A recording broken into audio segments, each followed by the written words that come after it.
Convince Me podcast, where we are on a mission to convince you to step out of your gaming comfort zone and try something new. Let's get to convincing. On the previous episode, Ryan attempted to convince me to get a little cozy with Minami Life, although I could have sworn at one point he called it Minami Lane. I don't know, but that game. And I attempted to, for It the is lane.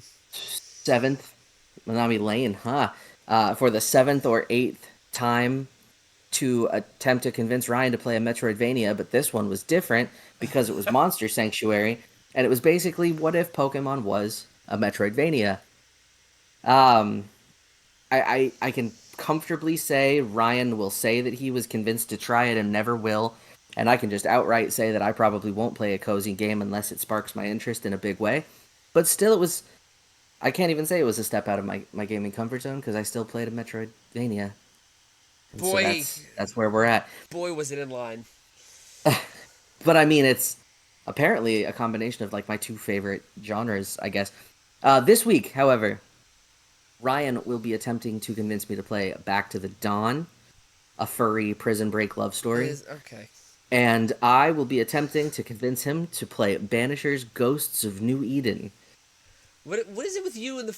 It's animals. Animals are allowed to be protagonists in a game. It's It's allowed. anthropomorphic animals, Yeah.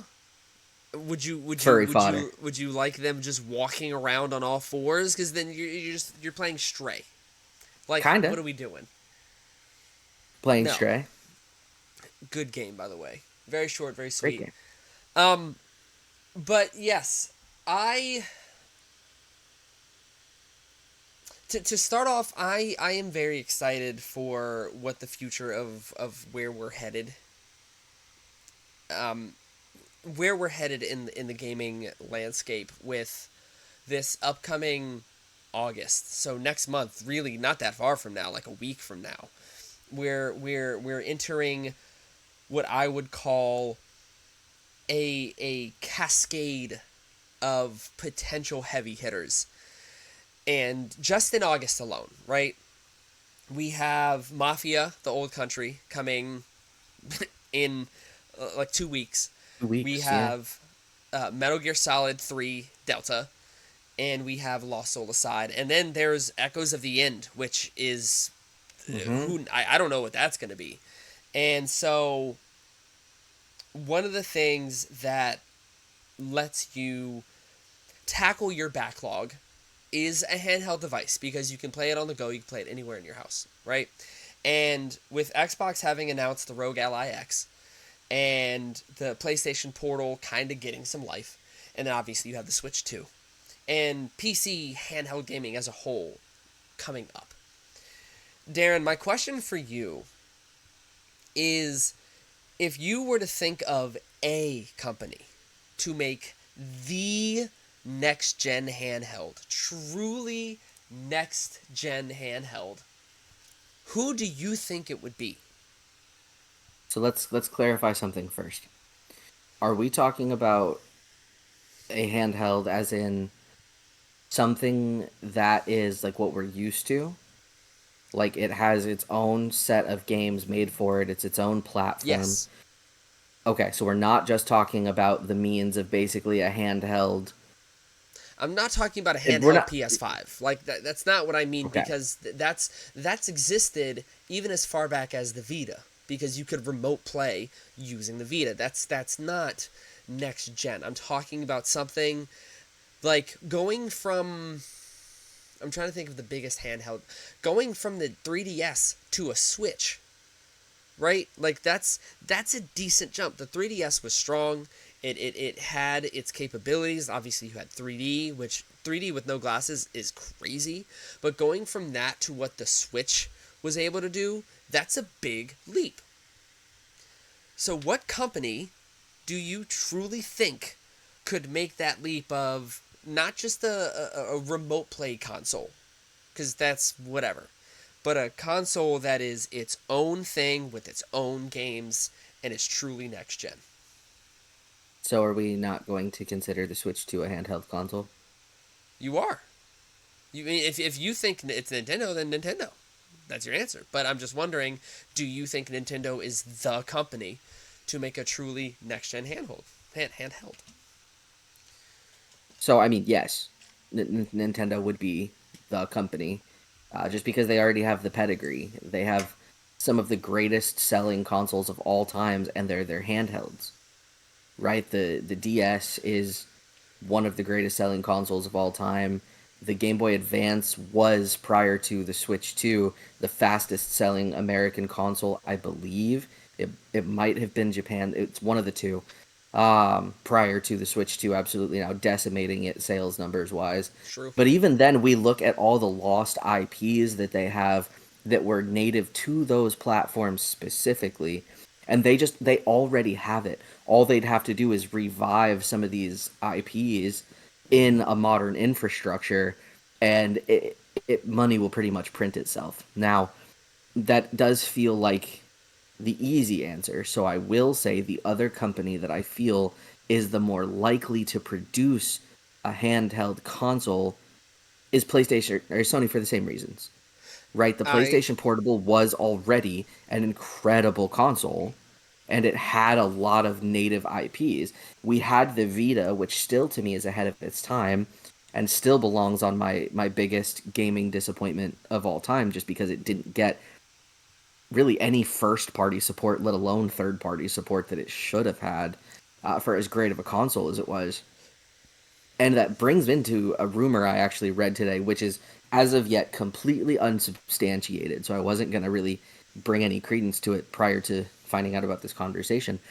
But there is stirrings of the possibility of existing a PlayStation Portal Pro, hmm. which would potentially, as is rumored, have similar Steam Deck features where you can install your games onto it and still play it even without internet connection. So here's the only reason I would take. I I I like that. I do. I like the idea of taking my PS5 games on the go, but like in my mind, that's just a portable PS5. I don't want a portable PS5, which it's Mm-hmm. nice, right? But like, I guess it would be nice for people who travel a lot. I'm not somebody who travels a lot. I would mainly use it for when I'm on vacation, the few times a year for like the holidays and things like that.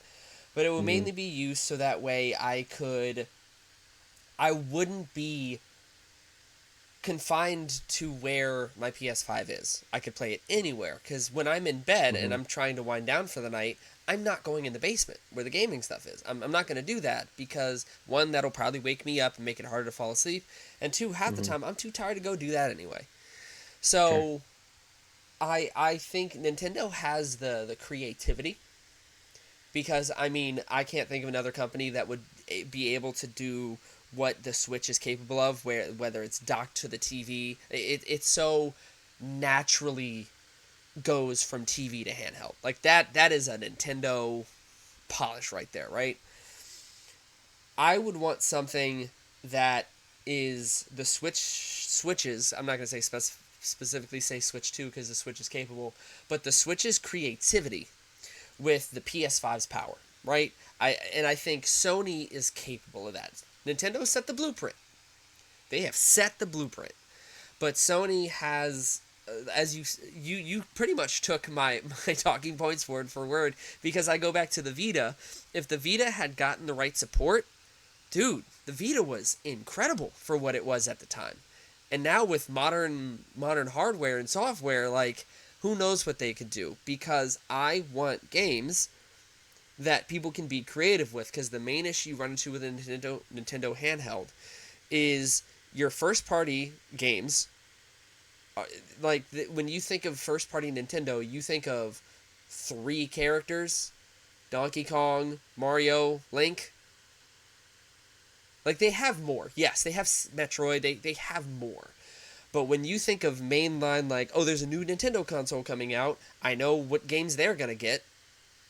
And I feel like Sony has that pedigree, that first party pedigree of games that they could put on a handheld to make it truly feel next gen. So I think my answer would probably be Sony because Nintendo is. I don't have a Switch 2. You can tell me if I'm wrong, but I feel like the Nintendo consoles, ever since the Wii, because I think the GameCube, I think it's fair to say the GameCube was kind of keeping up with its competitors. But ever since the Wii, Nintendo has felt like it's been a generation behind as far as strength of hardware goes. I don't know if the Switch 2 feels the same. I don't. But It's like, hard for me to answer that because all I've really played are Mario Kart and Donkey Kong. I can't really do the mental gymnastics to justify um, getting Cyberpunk again, especially because it's currently free on the PlayStation Plus true, games. true. Um, I, from what I've seen, heard, and understood, if you upgrade Tears of the Kingdom, that is apparently a completely different experience, and it I believe really that. points out a lot of the flaws of the Switch One version. But firsthand, I can't necessarily state one way or the other how I feel about it from a power perspective until we start to see, you know, Well, more of the current games. I'm curious But my about so Scarlet and Violet. How is Scarlet play compared to so Switch there One? isn't even an upgraded version of it yet. It is simply running Scarlet at a better on a better piece of hardware. So there's more wild Pokemon present at a time. Like there can just be more populated, but otherwise it still plays the same. It's still got similar like wonky visual bugs that you would expect. Like there's still weird texture stretching when the mountains come into view, and it's like a texture appears and then you just watch it go, as though somebody just took it and stretched it, pulled it straight downward Mm, like in old lines. that's So fair. I mean, they haven't come out with a Switch 2 version of Scarlet or Violet yet, but those games are also pretty well renowned for being pretty remarkable visual disappointments, all things considered, especially considering the amount of money that Game Freak has and the fact that Nintendo put out Tears of the Kingdom. Hell, Breath of the Wild visually is a more appealing game than Scarlet and Violet. Sure, that's fair. There are some assets in Scarlet and Violet that are better than other things comparable in something like Breath of the Wild, but we're comparing games that released what 6 years apart at that I'm point, I'm and we shouldn't be. But my qualm with the question though is because you're saying you want a handheld that is of modern power, but that's never what handheld gaming was supposed to be. no. And at That, that point, if you want a handheld that is as powerful as your console plugged into your TV, then why don't you just want, the Rogue? Or if there is going to be a Portal Plus or a Portal Pro, the Portal Pro. Because well, no, that's I effectively the do. exact same thing. I do, but my mind goes to wanting games for it. Sure. But then, but if it's as powerful, why wouldn't they just release them for the console? Like I feel handhelds are implicitly mobile and therefore lesser visual fidelity, right? well Less you're power, less everything, because handhelds were supposed to be things that could go for, like, how long could you play a Game Boy Color with two AA batteries? You could play for a long time with two AA batteries, yeah, but right? I'm Your not Nintendo DS could charge and it would last you for days so long. of pretty significant playing. But I'm Right? You're not not just running talking anything at about modern power. I'm not talking about just visual fidelity because that's not all gaming is. But there when you think of handheld gaming, you think of certain trappings that make a game feel creative. I guess a lot of the creativity comes from the limitations they have, which is fair. But Absolutely. I And yeah it's not simply the limitations, it's yeah. simply they handhelds are not console games. Because if you want a console in your hands, that already exists effectively now. So the question itself is kind of like, well, what exactly are you saying you want? Are you saying you want exactly what we already have, just for it to have games local to it? But why would, if me, a game developer, was going to make a game that needed to run at, at least 1080 and 60 frames per second, why am I not just developing it for a PS5 at that point? It's probably less expensive to develop. You already have the hardware is already a known entity, and you could just do that. Whereas if we're talking about a handheld, you already know you're probably getting capped 1080, you're probably getting somewhat capped 45 FPS, but the battery is going to last longer. They can revive IPs. It's a console that is meant to fit in your hands, literally, which the Switch, you could make the argument, does and doesn't, depending on your hand size and shape. Like, I just actually, unrelated, but had to acquire a a thing for my Switch 2 that's going to give the handheld mode console some extra bulk to it because it's kind of too thin. It makes you feel like you're going to drop it. Um, and so you want a little extra heft. But it it doesn't make sense to want something that is handheld to be that powerful because we kind of already have it. You just have to be willing to pay money for it. And at that point, it is just a remote play device. Get $1,050. Phew. But yeah, that's fair. So yeah, you make a good point. I feel like for you and I who don't travel a lot, handheld is it's pretty much just like I would like to be with my spouse and I don't feel like hogging the TV, so like I do that or whatever. So like it's different things for different people. But I hate to say this. I do genuinely in a lot of ways hate to say this, but the concept of handheld gaming has been completely superseded by mobile now. Like cell phone mobile? Like cell phone mobile, yeah. I don't know that I agree with that. Only because if you're looking at games like Resident Evil mobile versions, like it's gonna be inferior to anything you play on console. Like you can remote play Xbox games on my tablet, your phone. Like you can do that.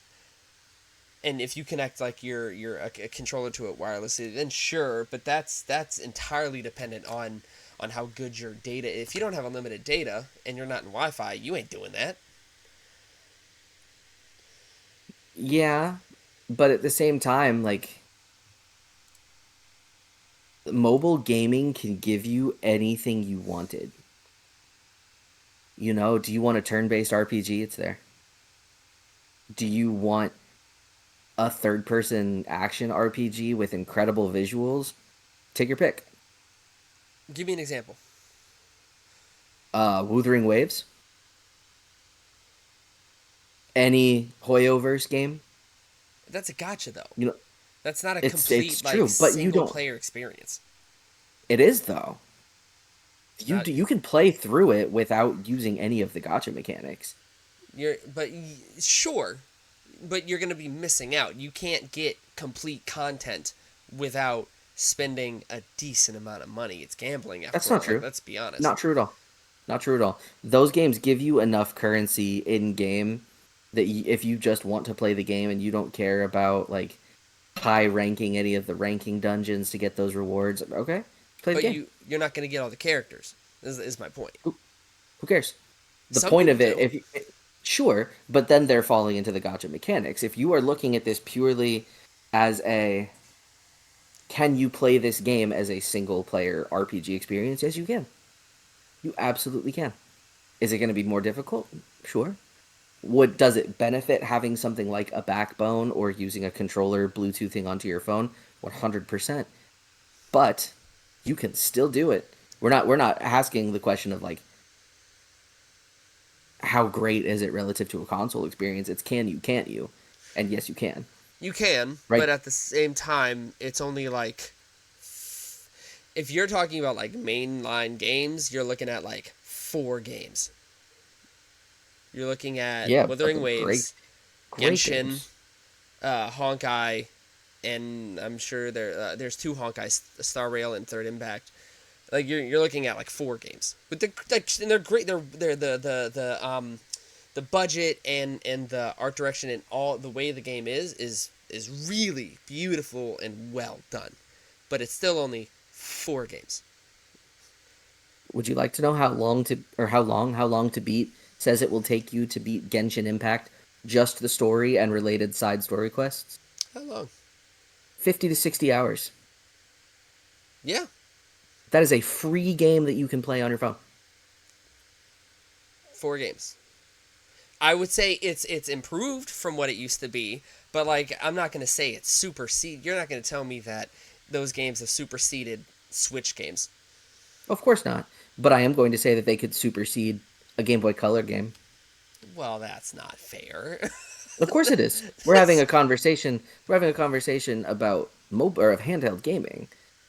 And my point was simply that mobile gaming has in a lot of ways superseded the need for a handheld, because if you can't play it already, then you can play something like it on your phone. Like at this point, does it serve a development studio anything decent if or to develop something for a new handheld device when they could just dedicate and invest into a mobile department? I mean, a lot of companies While are. they were drastic, well, not anymore, unfortunately. While terribly mismanaged, Square Enix's mobile games were fantastic, but Square Enix has completely scrapped its mobile division. But that's because every single Square Enix mobile game was a gotcha. So Yeah, you are a that's. victim of your economy at that point. I'd be curious to have a conversation about that another time because that is an interesting. That is an interesting rabbit hole to go down. Very It is. interesting rabbit hole, but the show is not that long. But with that said, I would be interested in hearing you talk about your game of the week because there was a game that I was gonna go do for the show called Wuchang Fallen Feathers, and Darren told me that that was easy mode because he was already gonna play it as it is, which is fair. It's Totally fair. already installed. I've already been playing it. Darren's game of the week is one that I have been wanting to play for months now, and it just got offered up as part of the Humble Choice monthly bundle. No, is it PS Plus? No, it It yes. is PlayStation Plus, yes. Yes. So We think you bought it on a Humble Choice I bundle, think I did. but But Darren also, he has easy mode for this week because I was willing to try this one anyway. But I think I played the shortest demo, and I don't even remember much about it because I was like, I'm gonna play this anyway. Why am I putting any time into this? But Darren, I'm curious. Talk to me about Banishers: Ghosts of New Eden. okay. So, Banishers Ghost of New Eden is a game that is set in the 1600s in New England. And it is Yep. truly New England because it is the 1600s. So we're talking pre-revolution in a settlement. I want to say it might actually be in Massachusetts, but I can't actually recall if that is explicitly stated. But it is two individuals who are on a boat going to the settlement of New England at the behest of their friend, who says that there is some ghastly spiritual activity. Now, anybody who is familiar in any way, shape, or form with this particular period of history, we're still in the lifespan of the Holy Roman Empire. We're still heavily into the church dominates the world.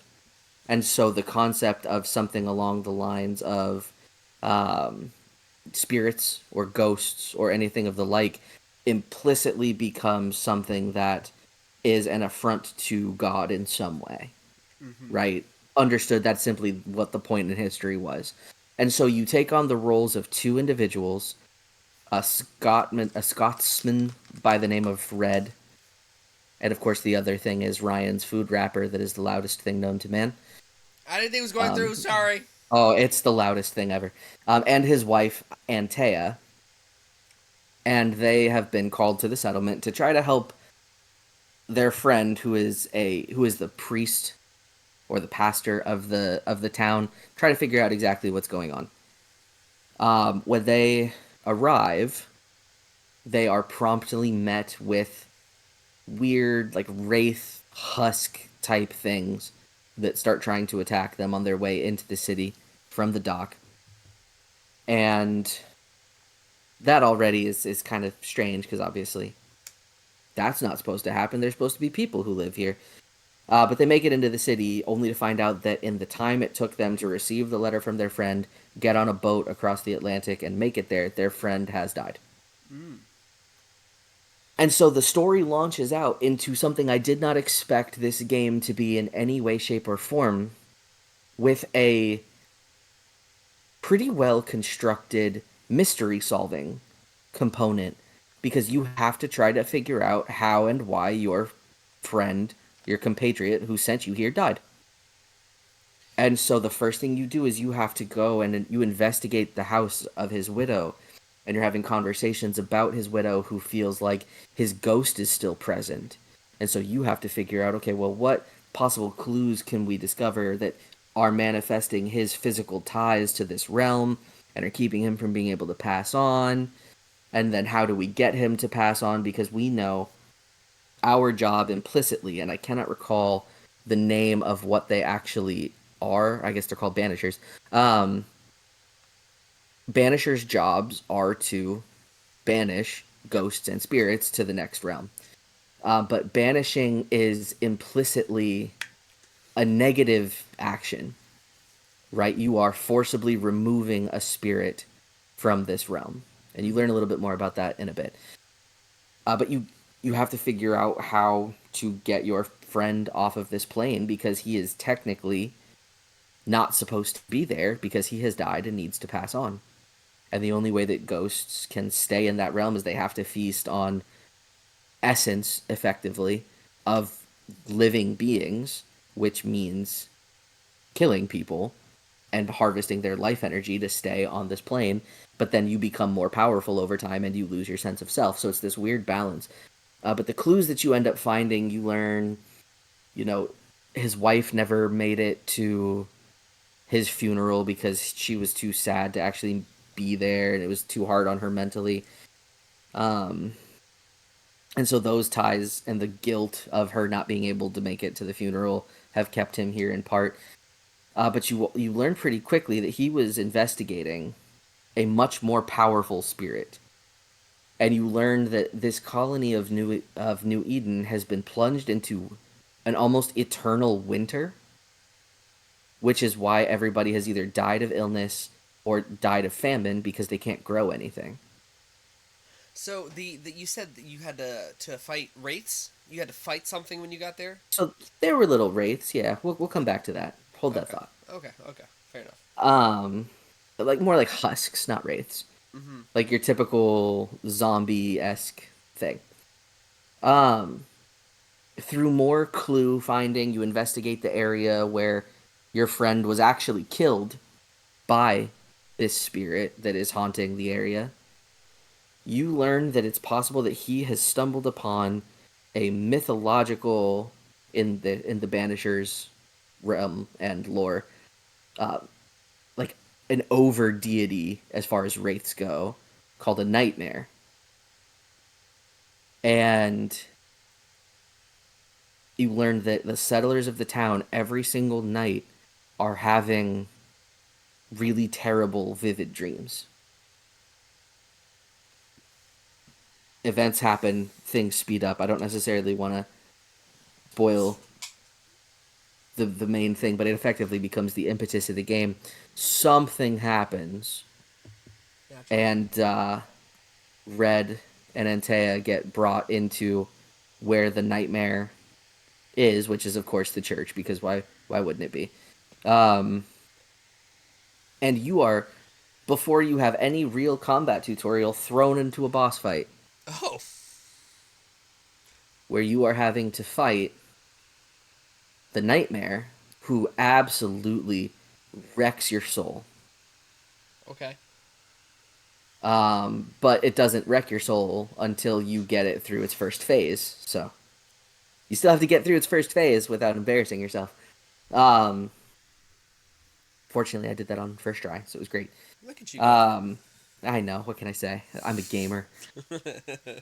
Um, and then events continue to unfold, and it physically separates Antea and Red. Red basically gets throat clutched out a window off the cliff. Um, you awake, and Red is saved and alive somehow, despite being absolutely savaged by this nightmare. And you learn that he was saved by a witch. Now, again, we're talking like deep 17th century, like Christian imagery here. So him being saved by a witch is like this big, crazy, horrendous, weird thing that And he's the never even witch. met a witch in real life, who literally like makes him turn after saving him and talking about her matron, makes him turn around and she just vanishes. So like there's some stuff to that. And so we're this all has happened. This prologue occurs over like 4 to 5 hours. Oh my And it's not gosh. until he gets dropped out a window into the cold New England sea that you get the title card drop. And then you get to actually start playing the game. And so what the game becomes is the game becomes a pretty normal standard third person action RPG. Same combat controls as Elden Ring without the presence of a jump button.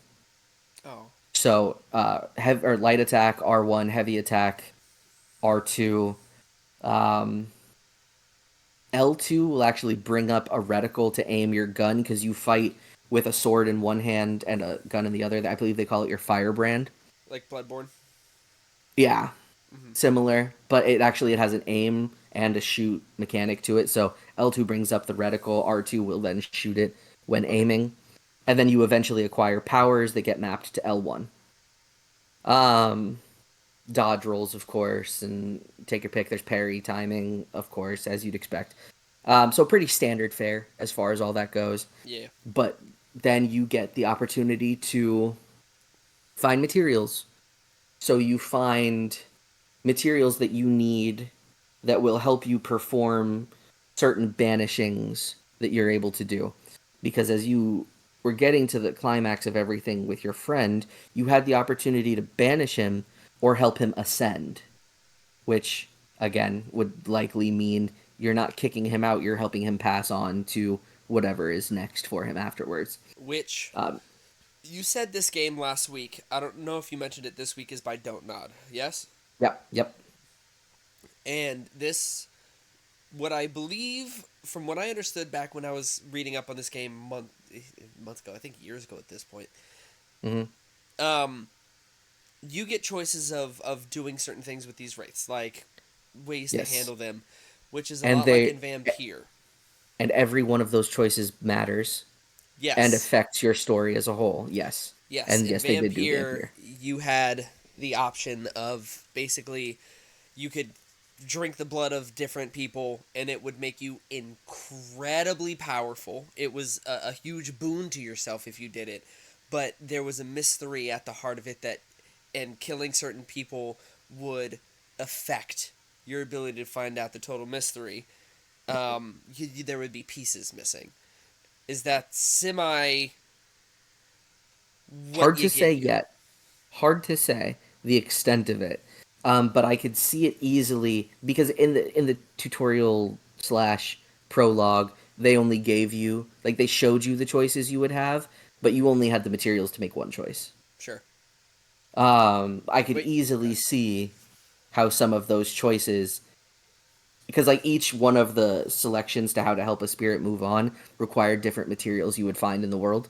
Mm-hmm. So it's possible that you could get to a place where if you didn't explore well and find certain things, you could not take the action you wanted to take.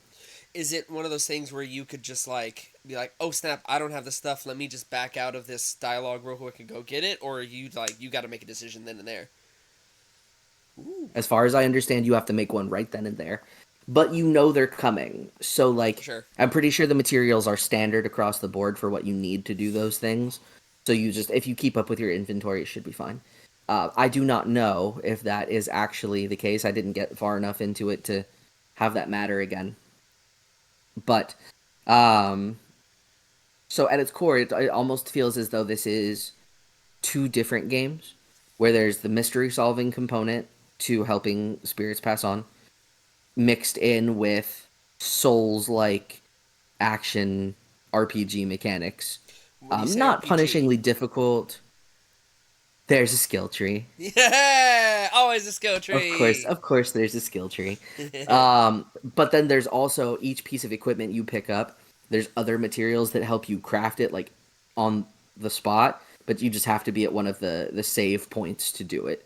Okay, So again, very Souls like in that way. sure. Um, and I hate to call everything Souls like because it makes everything sound so derivative. But when a company has done something so well that each one of its mechanics become ubiquitous, it's hard not to draw those comparisons. So I mean, And it's I don't it's I don't want to say that this is a Souls-like game because it's not. I mean, Souls isn't the only thing that has crafting. It's not the only thing that does the thing that it does, but it has made it I almost mean synonymous with it. it's one of those things, right? When you look at first person shooters now, when you look at first person shooter controls now, there is a standard, and that standard was really, really set in place by Call Modern of Duty. Warfare. Mhm. Specifically Modern Warfare, like the L2 to aim, R2 to shoot, L1 is whatever, R1, like all that was set standard by Modern Warfare, but we don't call first person shooters Modern Warfare likes, even It's true. though it is the standard. So when you're speaking of this combat as Souls like, you're just speaking as like R1 to light attack, R2 to heavy attack, circle to dodge. Yeah. So Yeah. I think that's just modern like action combat nowadays, because you also I had mean, like, is that how God of War was, the new ones? It's been so long since I've played them, I don't woo, I remember. beat Ragnarok and the other PS4 God of War, and I don't remember. I want to say yeah. I want to say most modern action games it's R1 and R2 to, unless you're playing a JRPG, but Or like square and triangle, though. It's just as likely to be square as light, triangle as heavy. if I ever play a game that has circle to attack, I'm going to launch my controller across the room. Because I think there was one I played, and I could be misremembering, but goodness gracious. But yeah, it's either going to be square, triangle, or R1, R2. I feel like a lot of Western style action combat games are R1, R2. So when you say Souls like, you're just saying it has the Souls control scheme, but it doesn't have Yeah. the difficulty or like the precision that a Souls like would have to have. Yeah, no, or the speed, Yeah, or yeah, I yeah. mean, it's pretty slow. Honestly, it's more like Flintlock in the Okay. way that it performs. Yeah, yeah. But I drew similar comparisons then, so for the sake of clarifying all of that, it's in that vein of game. Sure. But I mean, it's fun, it's fluid, combat plays well. You have a constant danger indicator when you're surrounded by enemies, so it tells you if somebody's attacking and the direction that they're coming from, which is great. Does it have bullet time? Um, Or like, I don't even know what the term for it is, but like if you like perfect dodging, does it have perfect dodges where if you if it does, I don't know, but because in a lot of games that's something that you unlock later. sure. So I don't know. It's also possible that I didn't perfect dodge anything. Because you just get out, you hit stuff, and you Is kind of it move dodge on. You roll know, or dodge dash? dash. I like It is a dashes. dash. It is not I a like roll. dashes. I do Okay. too. Um, Especially because the character that you're playing as predominantly is red. So I mean, it makes him feel nice and powerful, strong legs, wide What kind of base. abilities like? Because obviously it's not just sword gun. Like you had other abilities. I'm assuming that you got. hmm What kinds of things? I really want to tell you about them, but if in doing so, it spoils like the big moment of the prologue, which admittedly is kind of like the impetus to the game and the impetus to the story and your driving factor for why Red is doing the things he's doing, but it still leaves enough of an impact that if you knowing that you have it and that you are potentially going to play it, I don't want to ruin that for you Okay. because I think that it's important to experience it as is. Um, Or for the audience, yeah. and for the audience as well. But I mean, it's Red's driving force in doing the things that he's doing. Um, there's definitely some like psychological tackling of very adult themes that are going to have to go into it too. on top of it being a whole game that's about, do we forcibly remove the spirits of those gone, or do we help them pass on? How do we interact with the loved ones left behind? Morally Are gray they part of the areas. reasons? It's morally gray, but it's also like heavy themes of loss. Mm-hmm. Which, to be Mm-hmm. fair, I mean, in the 17th century, I mean, people died At the right before the age of overnight. childbirth. It's So yeah. well, I mean that happens now too, but that's another conversation. Um, but all that is to say, I mean, it's the mystery solving mechanics. I think are ultimately going to be what will either make or break the game for people, because otherwise it is just a very standard third person, this is what you do, this is where you go, action, melee based combat game, So right? like it's the story is what's going to push you forward to Hmm. explore. You don't have out of this world combat. It's by the books, standard fare. Yeah, and that's fine. Exactly. I think that has its place. I mean, it does for sure. It's not a very long game. It's 20-25 hours straight through. If you choose to do all of the haunting cases, which again are the mystery component to it, it could potentially add another 10 hours. Hmm. So it seems that a lot of the additional hauntings that you can do are side quests. Okay. Um, but I mean, they seem to give a lot of depth to it. Apparently, some users have reported like full completionist runs of between 70 and 90 hours. Woo. So this game could take you anywhere between 20 and 90 hours depending on your play style, That's which means Ryan and I would end up with the exact same completion percentage, and I would put 60 more hours in than him for no reason for the same completion percentage. So I mean, it seems like a game that you can get kind of whatever you want out of it, mm-hmm. but the story as a whole is what's going to drive you forward. The game doesn't really do anything that novel except for when it does, which again I can't like tell you about. There's some puzzles in the world that involve this thing that I'm not willing to talk about. And that's actually pretty creative insofar as it's a different way of like perception. Okay. Um, but I could see that getting really repetitive. So I So mean, I'm as you've been talking, I've been I've been I know this game. Like I was reading up on it. I've wanted to play it, but I've also slightly mixed it up with another game I've been interested in playing that I also got, I think, as part of a bundle called The Thaumaturge, which is another like supernatural mm, paranormal style like mm-hmm. I think But similar that's time period. but that's turn based. It is turn based. It's why like when you said action, I was like, are you sure? But no, like obviously you played it, you know. But that's why I know I played the demo for the Thaumaturge, but that's a whole other thing. I'm in. Like I Coincidentally, also done by 11-Bit Studios, the Thaumaturge. yes it Apparently, is. 11-Bit Studios might be your favorite developer that you didn't even know. It might be, man. But I like Don't Nod. I think they Yeah. push storytelling because they make choice based games where it doesn't feel like you're playing a visual novel with choices. It feels like you're playing a game that also has choices in it. Like my mind goes to Vampire, and I've always been interested in checking out Life is Strange, which is also by them, but you know that's another thing. So I'm convinced. I'm in. Like I told you, it was gonna be an easy an easy convincing. I've wanted to play it, but Sure. now we go to another style of game, the prison game.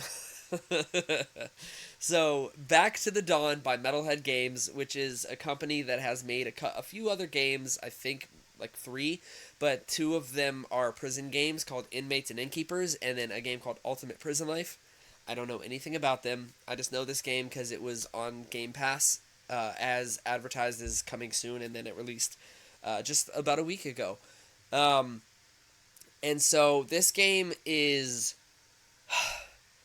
a pixelated life sim turn-based RPG. And it's awesome. So it's pixelated graphics for a second. I'm a sucker, and I know you are, for good pixelated graphics, especially when they're done with modern trappings.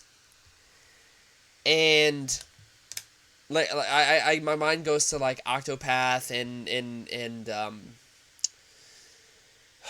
uh oh my gosh, what was that strategy RPG?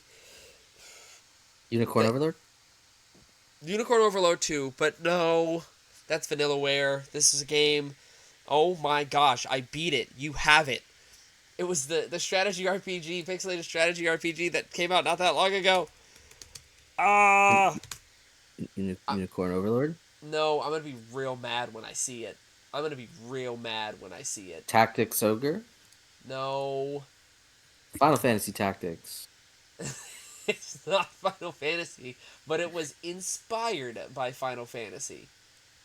Um, oh my gosh. What on earth? I told you I'm gonna be real upset when I see it. Not Octopath. No. Triangle Strategy. There we go. Oh yeah, yeah. Golly day, that game's title is awful. But yes, it reminds me of that art style is so appealing to me. And so this game Very has that art nostalgic. style. Yeah. And it almost reminded me of, I don't know if you ever played this back in the day. It was an online like Nope. social thing called Nope. Habbo Hotel. Club Penguin. Got it. No. I put so many hours in Habbo Hotel, it wasn't right. But yes, this game has that art style, and what happens when you boot up the game is you get to select a character, and each character there's two options. One is I believe it was a panther, and then the other one is a fox. I wanted to select the panther because he was strength based, and the a little a window popped up. It was like this character can be a bit harder because he's an undercover cop, and you might not want to choose him for your first time playing. So I was like, okay, so I went with the fox. But your stats are strength, agility, intelligence, and charisma. Those are your four main stats that like impact the whole thing. And then you get to your background.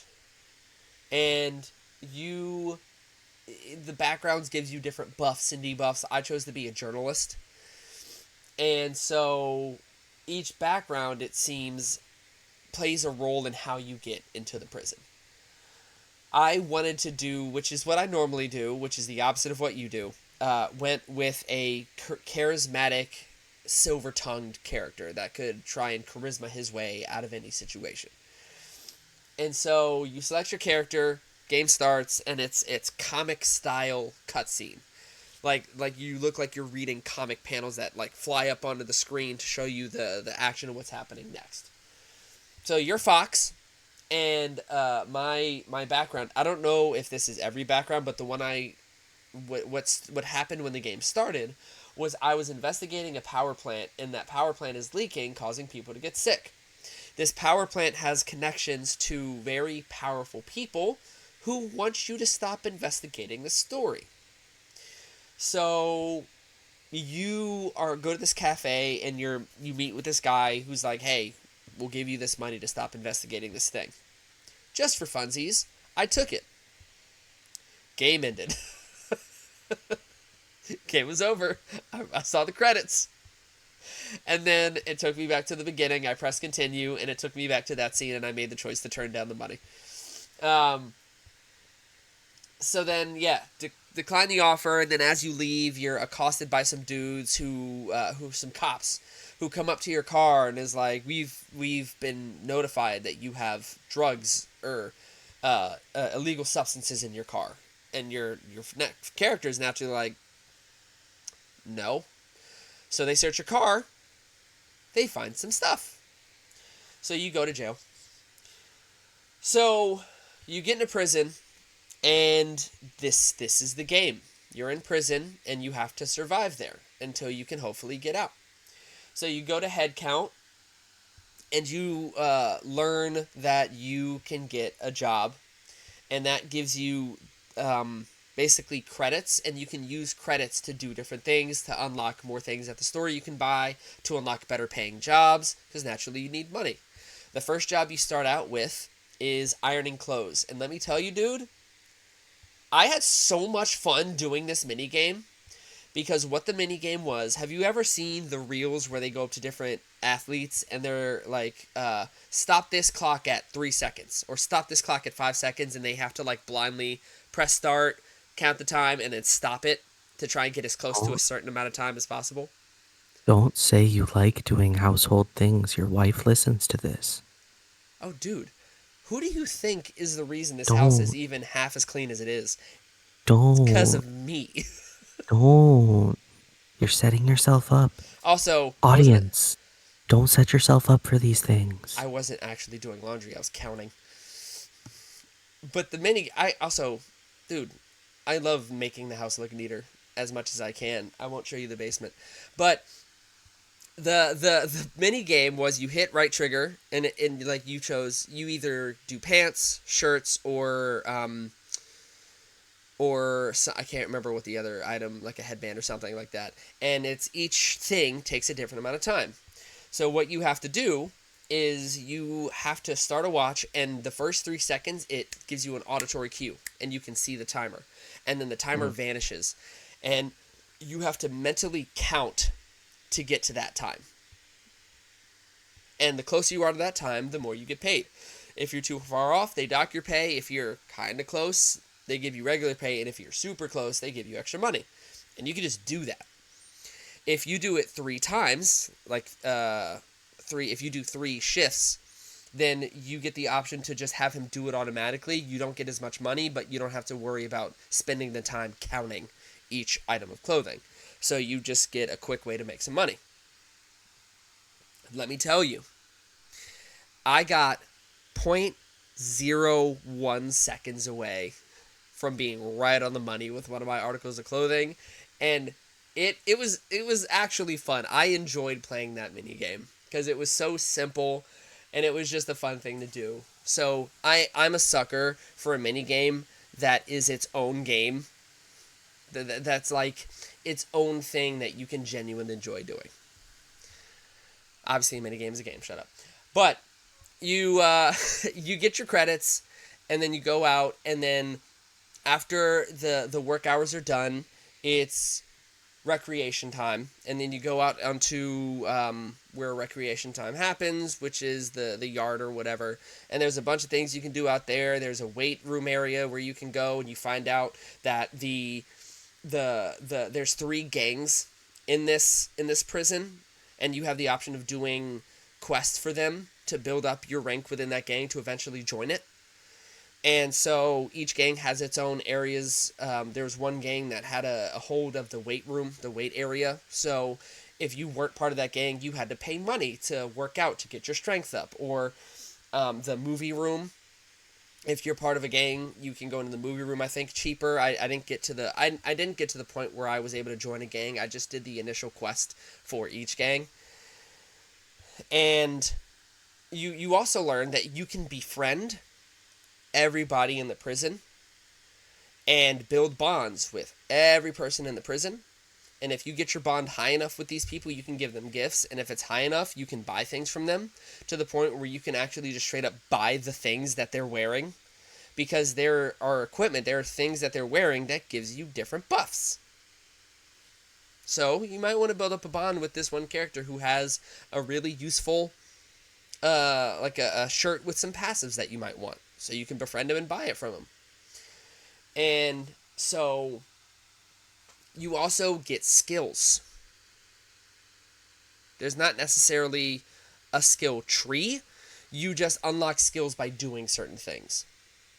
And what's interesting is that you have skill points but the skill points are treated more so as slots than they are like spendable things. So I had 5 skill points, and then one skill I got was 2 skill points. So I used 2 of my 5. So I had 3 left to use. Um, and it was a passive. It was a I love passives like this. It was a passive that as I was sleeping, my experience for one of my skills just increased as I was sleeping. So it's just a passive, like overnight you just get extra experience in this thing that you're doing. So things like that that are very useful. And then other than combat, which I'll get to in a second, you have skill challenges. The skill challenges are done by rolling 2d6s or 6-sided die.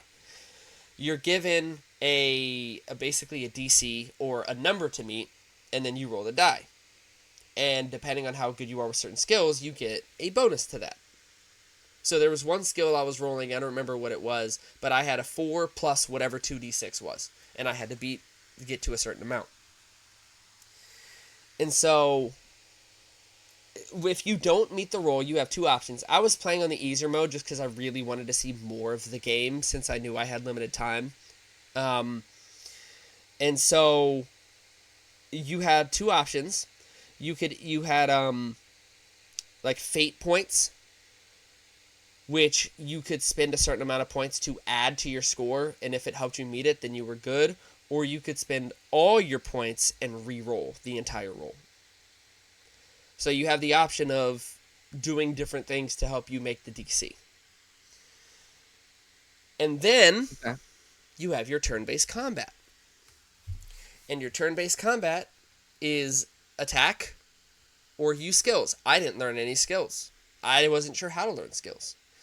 But it's very simple, like Dragon Quest-esque turn-based combat.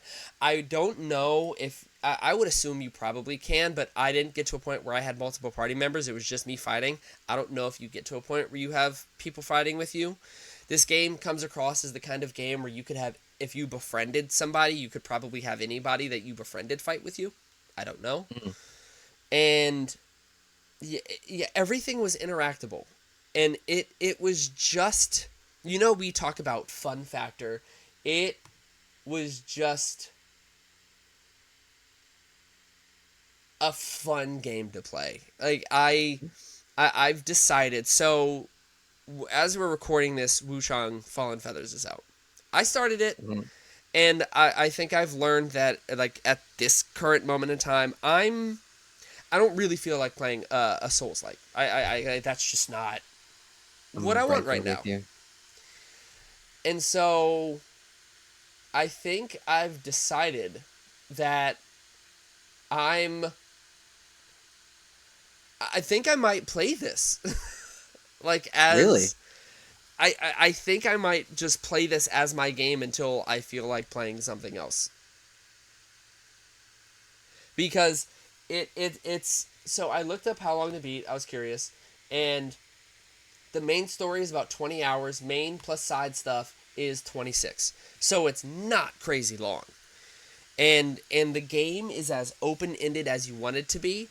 You could just do the main quest and just get to being out of prison as quick as you want, or you could ingratiate yourself to the gangs and build yourself up their ranks if you want.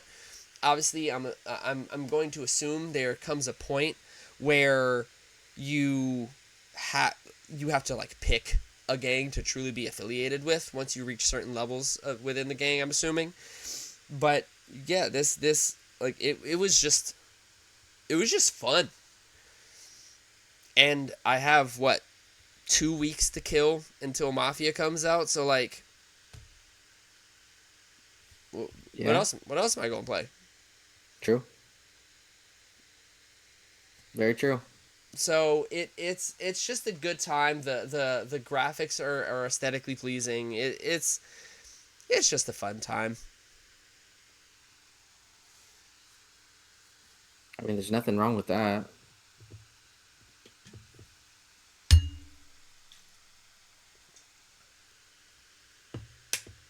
Is your party ever bigger, or is it always just one? I guess I was saying I don't know. I'm going to assume probably, but where I got So there to was like there wasn't any like indicator that there was an opportunity. Like I guess did you ever fight more than one thing at a time, oh yeah, I fought there or was was a it always fight the where I fought two dudes at once. yeah? But see, that's still doable for one person. I did that fight and I was this close to dying to losing on my own. But I didn't. but you didn't. It was a really close fight because I only had one thing I could do. I could only attack. I couldn't do anything else. Sure. How long did you say to beat? About 26 hours, and that's with main plus sides. Hmm. Completionist, which I'm going to assume is doing it multiple times, would take you 60. But I'll that's be most honest. I likely mean, achievements and stuff. I'm not. I'm not mad at it. I'd probably say I'm convinced, to be honest. I don't know how realistic it is that I will anytime soon. It really just kind of depends. But like Ryan and I were having a conversation about this last night, I guess. It might have been earlier today. I suppose I don't remember. I the next game that I have big aspirations to play is Lost Soul Aside, which doesn't come out until August 29th. Mm-hmm. So that gives me a month and 3 days as of when we're recording this to get to. I would say I'm certainly not doing a completionist run, but I'm probably 75 to 80% of the way through Donkey Kong Bonanza right now, and then still want to finish my replay through of Pokemon Scarlet. After that, technically speaking, my backlog is massive. Like I have Baldur's Gate 3 to play. I have Kingdom Come Deliverance 2 to play. I have an extraordinary number of things to Mm-hmm. play.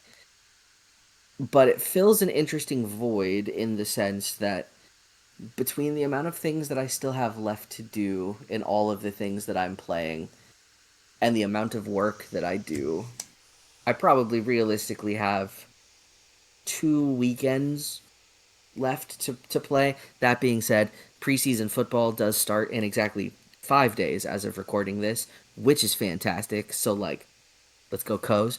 Um, but so that'll take up some of my time, and it really gives me cause to get through my Switch or some of my Steam backlog with some of these Humble Bundle games.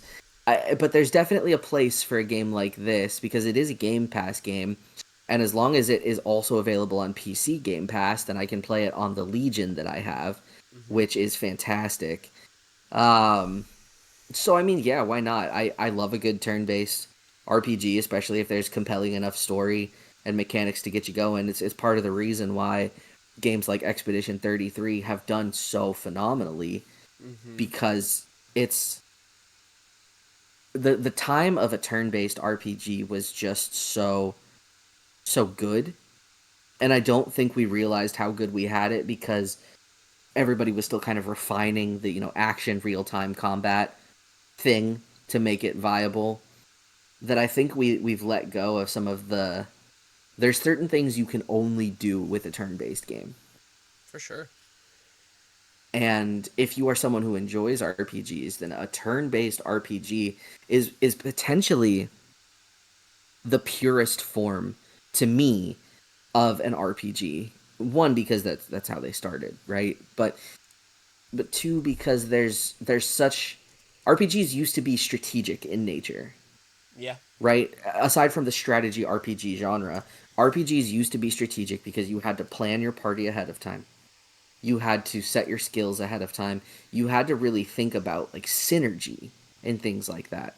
And if this game has the opportunity to have multiple people in your party and greater challenges that require some of that to be the case, then I mean, yeah, I don't see why I wouldn't have interest in playing that game. I love RPGs. I know you do. I actually wanted to talk about real quick Microsoft and their reneging that they did on Outer Worlds 2. So, for those who have not heard, Outer Worlds 2 was supposed to be $80 for the base game, which has been a point of contention that Darren and I have talked about as far back as when the Switch 2 was first announced and their price tags were announced. Mm-hmm. Because we had games that were 50 for a long time. Then we went to 60, which became the norm for a very long time. Then we went up to 70 for PS5. Briefly, though. It was I don't brief, think because that was recent.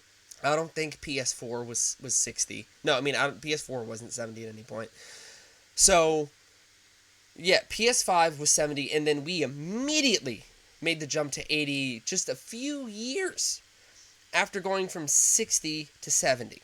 And it felt like a weird jump. So Microsoft said Outer Worlds 2, which is a game that I am very excited about, is going to be 80. And then fans lost their minds. And so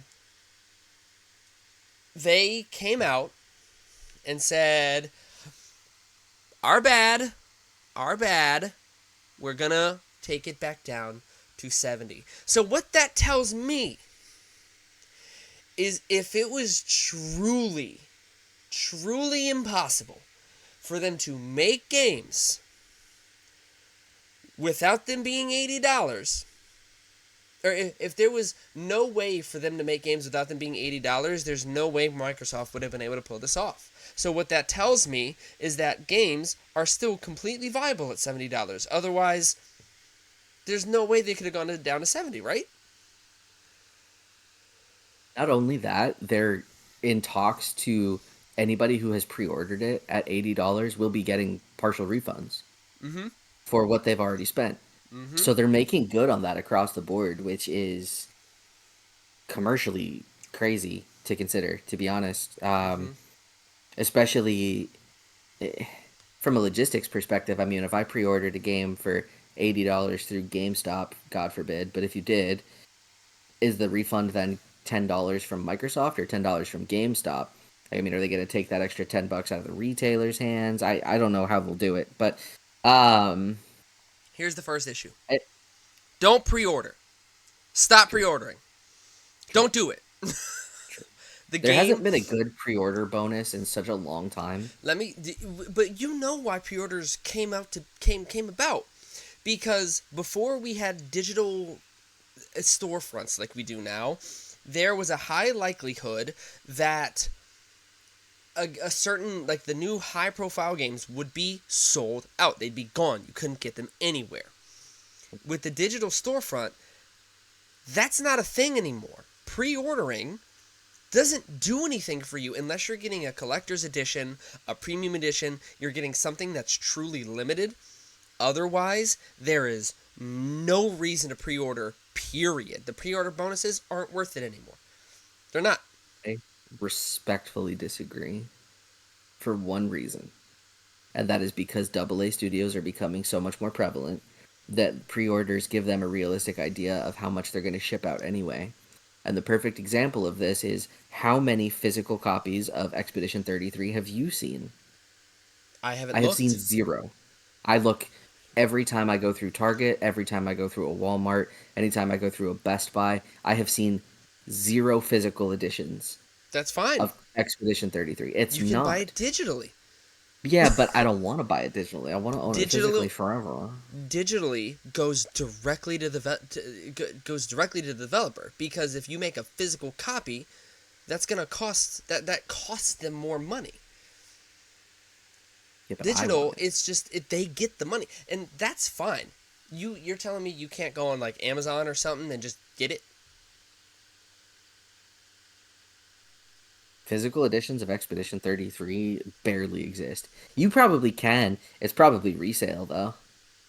Sure. Pull up the Zon right now. But like, how would you have felt if you had pre-ordered Expedition 33 and it was trash? Like that. Like, don't pre-order. How dare you? First of all, obviously we know it's not. But my point is that like First you of don't all, know if how the game's gonna dare be you? good. You don't know that. I know that. You're creating an incentive for companies to like take out more content, and we don't want that. Because how many pre-order bonuses have been like, oh, you get an extra mission, or you get an extra thing that should just be in the game, but we took it out so that you would pre-order. Like, we don't want that. I mean, you're right. I mean, you're right for double That's A's because like it gives them an idea of like what they might get or whatever. Like, sure, fine, double A, I guess. But like, that's not what people are pre-ordering. People are pre-ordering Madden, Call of Duty, yeah. things No, like that, I right? could never. I can't imagine pre-ordering Outer Worlds 2 in general, just to be completely honest, because it's going to be free On Game day one Pass. on Game Pass. So Another like, game that people are going to pre-order is Grand Theft Auto 6. I promise you, there will be copies of Grand Theft Auto 6 oh yeah, they're going to everywhere. mass produce that forever, and it's going to be the only new Everywhere. Grand Theft Auto for the next decade. So So like buckle you up. don't need to pre-order.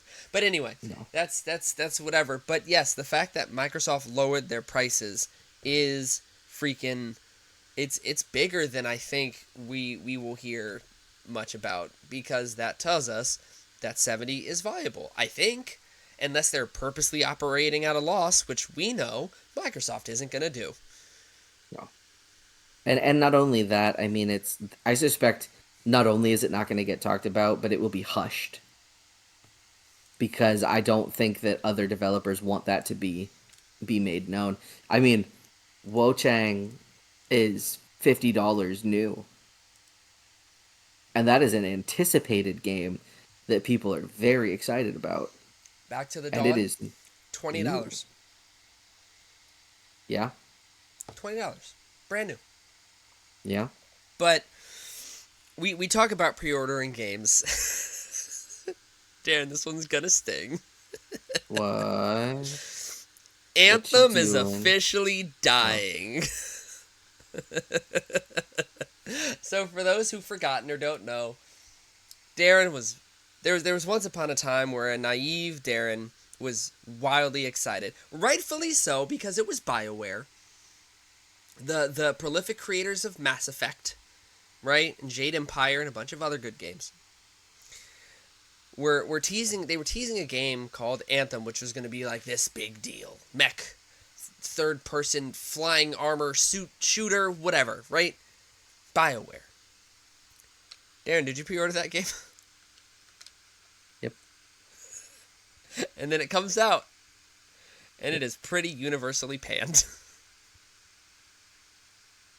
Yep. And now, how many years later at this point? Were you at Towson when that came out? Nope. It was supposed to. It Was got it though? pushed back so many times. So it And came I out. don't want to understate that. It was pushed back so many times. So Anthem was I pushed believe back. I actually think it was supposed to be I believe it was supposed to be a PlayStation and 3 and Xbox 360 game. Its original release. The development started in 2012, Mm-hmm. and the demo games revealed. It was revealed at E3 2017,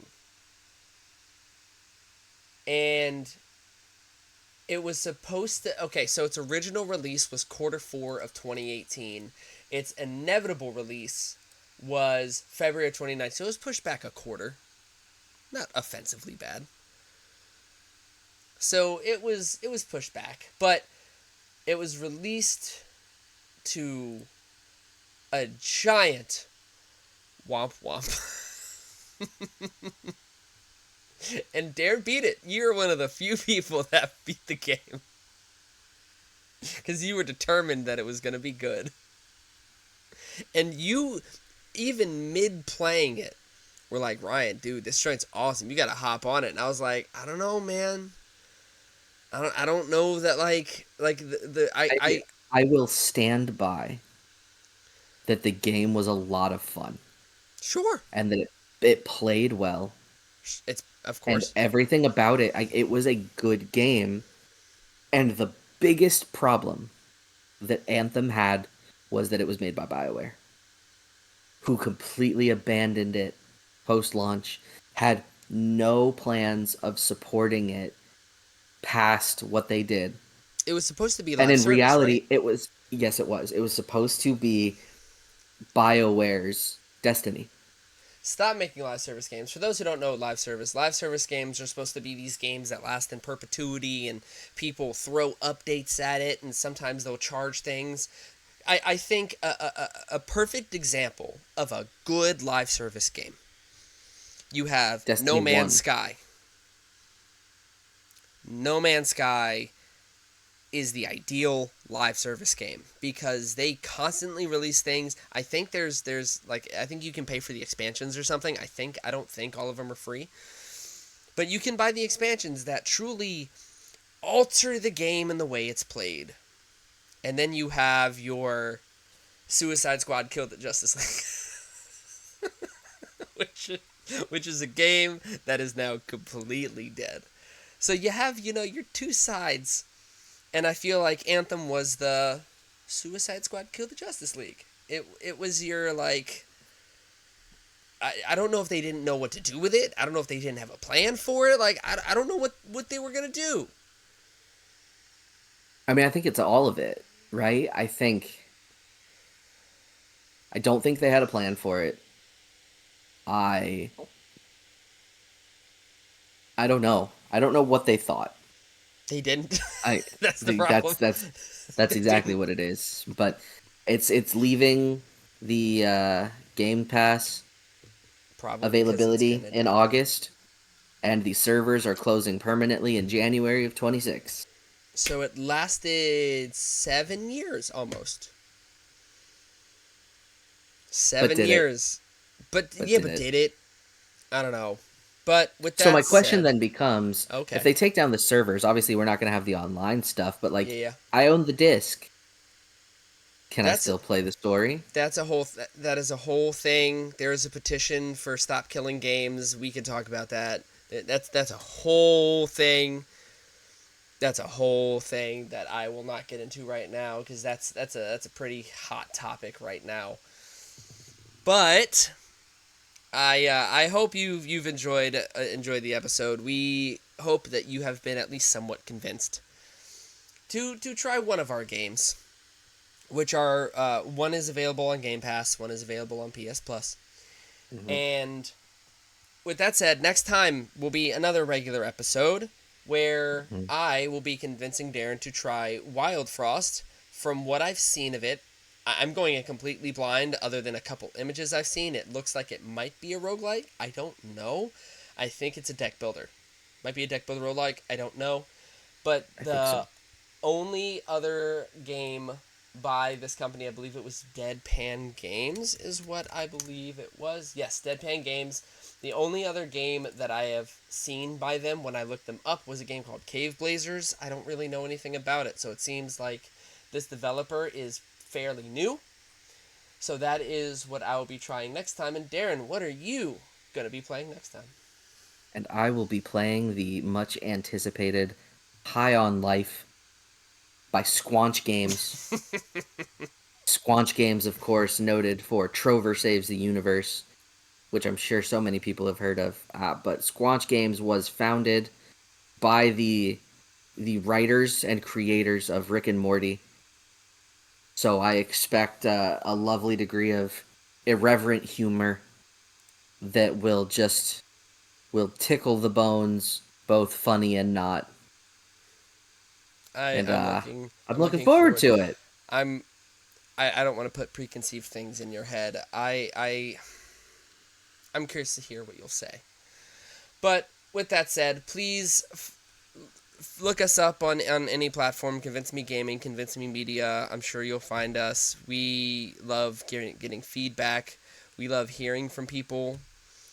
We are open to suggestions. I want to do another guest episode in a few episodes, so I'll be searching around, seeing who might want to be in that episode with us.